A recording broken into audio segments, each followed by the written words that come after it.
Welcome to R foodies. આજે આપણે બનાવીશું ફરસાણની દુકાને અને લગ્ન પ્રસંગમાં પીરસાય તેવા 6 અલગ અલગ પ્રકારના ગરમા ગરમ ગુજરાતી સંભારા।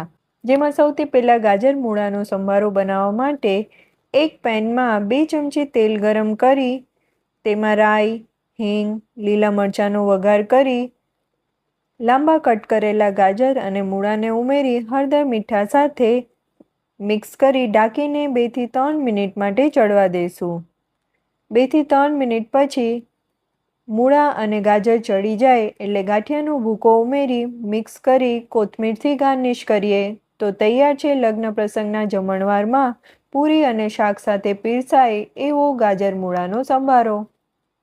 હવે પપૈયાનો લોટવાળો સંભારો બનાવવા માટે એક પેનમાં 2 ચમચી જેટલું તેલ ગરમ કરી તેમાં રાઈ, હિંગ, ઝીણા સમારેલા લીલા મરચાં અને પાતળી સ્લાઇસ કરેલા પપૈયાને હળદર મીઠા સાથે મિક્સ કરી ઢાંકીને 5 મિનિટ માટે ચડવા દઈશું। પછી તેમાં 1 ચમચી જેટલો ગોળ ઉમેરી મિક્સ કરી ગોળ ઓગળે એટલે 2 થી 3 ચમચી જેટલા ચણાના લોટને ભભરાવી ઢાંકીને 2 થી 3 મિનિટ માટે ચડવા દઈશું। 2 થી 3 મિનિટ પછી બધું બરાબર મિક્સ કરી છેલ્લે કોથમીર ઉમેરી ગાર્નિશ કરશું તો તૈયાર છે ફરસાણની દુકાને ગરમા ગરમ ગાંઠિયા સાથે મળતો લચકા પડતો સંભારો। હવે ગાજરની જાડી છીણમાં સ્વાદ પ્રમાણે મીઠું, લાલ મરચું પાવડર, ધાણા જીરું પાવડર, ખાંડ અને લીંબુનો રસ ઉમેરી બરાબર મિક્સ કરી લઈશું।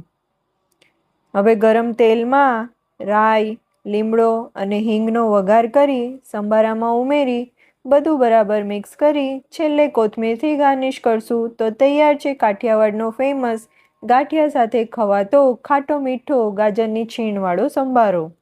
ભાખરી અને પરાઠા સાથે ખવાતો લસણિયા ગાજરનો સંભારો બનાવવા માટે પેનમાં 2 થી 3 ચમચી જેટલું તેલ ગરમ કરી 3 થી 4 ચમચી જેટલું ઝીણું કટ કરેલું લસણ ગોલ્ડન બ્રાઉન થાય એટલે હિંગ અને લાંબા કટ કરેલા ગાજર હળદર મીઠા સાથે મિક્સ કરી તેમાં લસણ, લાલ મરચું સાથે તૈયાર કરેલી ચટણીને ઉમેરી બધું બરાબર મિક્સ કરી લઈશું। ઢાંકીને 5 મિનિટ માટે ચડવા દઈશું। પછી તેમાં લીંબુનો રસ અને 2 થી 3 ચમચી ચણાના લોટ સાથે સાતળીને છેલ્લે કોથમીર ઉમેરશું। ભાખરી સાથે ખવાતો ફેમસ લોટીયો સંભારો બનાવવા માટે 2 થી 3 ચમચી જેટલું તેલ ગરમ કરી તેમાં રાઈ, ઝીણા કટ કરેલા લીલા મરચાં અને હિંગનો વઘાર કરી લાંબા કટ કરેલા ગાજર ઉમેરી હળદર મીઠા સાથે મિક્સ કરી 2 થી 3 મિનિટ માટે ઢાંકીને ચડવા દઈશું।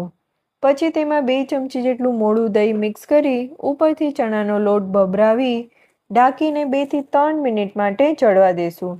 છેલ્લે બધું બરાબર મિક્સ કરી કોથમીર ઉમેરશું તો તૈયાર છે ખાવામાં એકદમ ટેસ્ટી એવો ગાજરનો લોટીયો સંભારો। છેલ્લે ગુંદાનો નવી રીતે સંભારો બનાવવા માટે ગુંદાને ધોઈ કોરા કરી ઉપરથી ટોપીના ભાગને અલગ કરી દસ્તા વડે તોડી ઠળિયાના ભાગને અલગ કરી 2 ભાગમાં અલગ કરી લઈશું। ઉપરથી મીઠું હળદર ભભરાવી 10 થી 15 મિનિટ માટે રહેવા દઈશું જેથી કરીને ચીકાશ આસાનીથી નીકળી જાય। મૂળા મરચાંને પણ રીંગમાં કટ કરી લઈએ। હવે સિક્રેટ સામગ્રી એટલે કે સિંગ ભજીયાને પણ અધકચરા વાટી લઈએ। 10 થી 15 મિનિટ પછી ગુંદામાંથી આ રીતે ચીકાશના ભાગને કાઢી પેનમાં 1 ચમચી જેટલું તેલ ગરમ કરી તેમાં રાઈ, તલ, ચીકાશ કાઢેલા ગુંદા ઉમેરી 2 થી 3 મિનિટ માટે સાતળી લઈશું। પછી મરચાં ઉમેરી ઢાંકીને ગુંદા ચડે ત્યાં સુધી થવા દઈશું। ગુંદા ચડી જાય એટલે સિંગ ભજીયાનો ભૂકો ઉમેરી મિક્સ કરી છેલ્લે કોથમીર ઉમેરશું।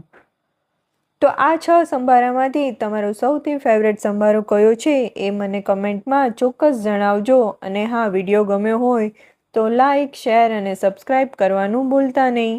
આવજો।